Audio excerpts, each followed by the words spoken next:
Start. अच्छा, आप लोगों का एक और क्वेश्चन आया हुआ है कि मिसेस आमना हमल के साथ आई हैं 3 महीने के हमल के साथ, और उसका जो है ना जाने से ब्लीडिंग हो रही है ब्राउन कलर की, भूरे रंग के, उसके साथ जो है ना उसको कोई दर्द भी नहीं है। मुआयना करने से पता चला कि इसका जो यूट्रस है उसका साइज़ जो उसकी गेस्टेशनल एज होनी चाहिए थी प्रेगनेंसी उससे कम है।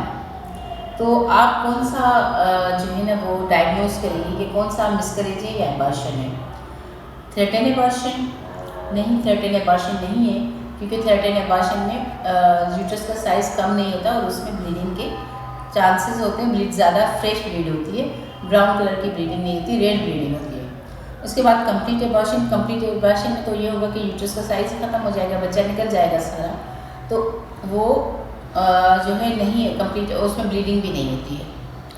तीसरा इनकम्प्लीट, इनकम्प्लीट में तो सर्वाइकल ओस ओपन होता है, ठीक है, यूट्रस का साइज़ कम होता है मगर उसमें फ्रेश रेड कलर की ब्लीडिंग होती है और उसके साथ क्लाट्स भी निकलते हैं और फीटल पार्ट्स भी होते हैं। अब ये रह गया missed abortion. Yes, missed abortion is correct option. उसमें क्या होता है कि जो है ब्राउन कलर की ओल्ड ब्लड विथ म्यूकस आती है तो वो ब्राउनिश लुक देती है और यूट्रस का साइज़ भी कम होता है क्योंकि बेबी पढ़ नहीं रहा, तो missed abortion is correct option. एक और पेशेंट है जो है ना 25 साल की, उसको जो है ना डिलीवरी हुई है मगर 24 घंटे के बाद उसको खून ज़्यादा जा रहा है। पहले 24 घंटे होता है ना जो ब्लीडिंग होती है, उसके 24 घंटे के बाद उसको खून ज़्यादा जा रहा है। ये कौन सा पोस्टमार्टम हेमरेज कहलाएगा? प्राइमरी पोस्टमार्टम हेमरेज नहीं, प्राइमरी पोस्टमार्टम हेमरेज उसको कहते हैं जो 24 आवर्स में होता है, और उसको हम एपीएच बोलेंगे नहीं, एपीएच तो वो होता है जो प्रेगनेंसी में हो, और टर्शरी पीपीएच भी नहीं है क्योंकि वो 7 डेज़ के बाद होता है या जो है वो 6 वीक्स के बाद होता है। अब इसमें सेकेंडरी पीपीएच कहलाएगा। सेकेंडरी और एक्चुअली अगर देखा जाए तो टर्शरी पीपीएच तो होता ही नहीं है, प्राइमरी सेकेंडरी होता है, टर्शरी पीपीएच तो कोई चीज़ ही नहीं है।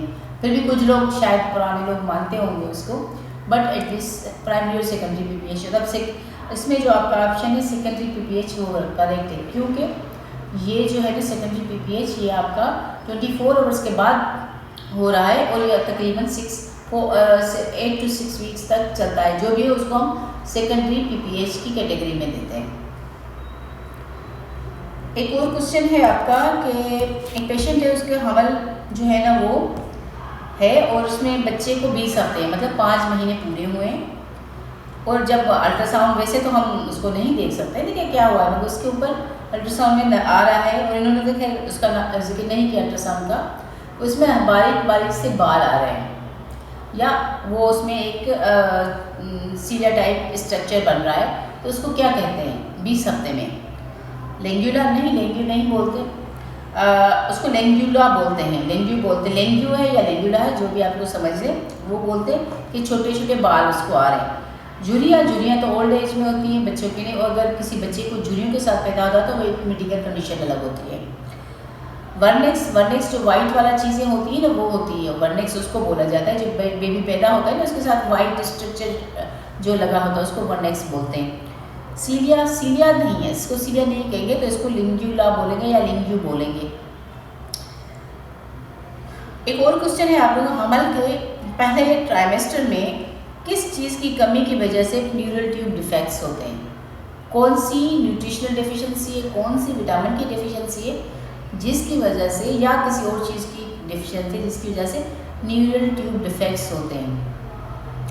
इसमें लिखा हुआ है सिंगोबियन नहीं, सिंगोबिया आयरन है वो न्यूरल ट्यूब डिफेक्ट नहीं करवाती। Ferrous sulphate is also iron form. Calcium CaC 1000 लिखा हो तो calcium is not cause the neural tube defect। इसमें लिखा है folic acid, yes folic acid can cause neural tube defect। अगर उसमें डिफिशिएंसी है तो वो न्यूरल ट्यूब डिफेक्ट करवाता है। उसकी अभी तक स्टिल ये 100% प्रूवन नहीं है, मगर देखा गया है, ऑब्जर्व है, रिसर्च है कि जिसको न्यूरल ट्यूब डिफेक्ट की पहले हिस्ट्री थी बच्चों को, उसमें अगर फोलिक एसिड का दी गई है तो उनके न्यूरल ट्यूब डिफेक्ट नहीं हुए। तो ये प्रूवन है कि न्यूरल ट्यूब डिफेक्ट जो है ना वो फोलिक एसिड डिफिशिएंसी की वजह से होते हैं, मगर बहुत सारे और काजेज़ भी हैं। तो इस वजह से, मगर ये 100% नहीं कि सिर्फ फोलिक एसिड की वजह से न्यूरल ट्यूब डिफेक्ट कवर हो जाता है।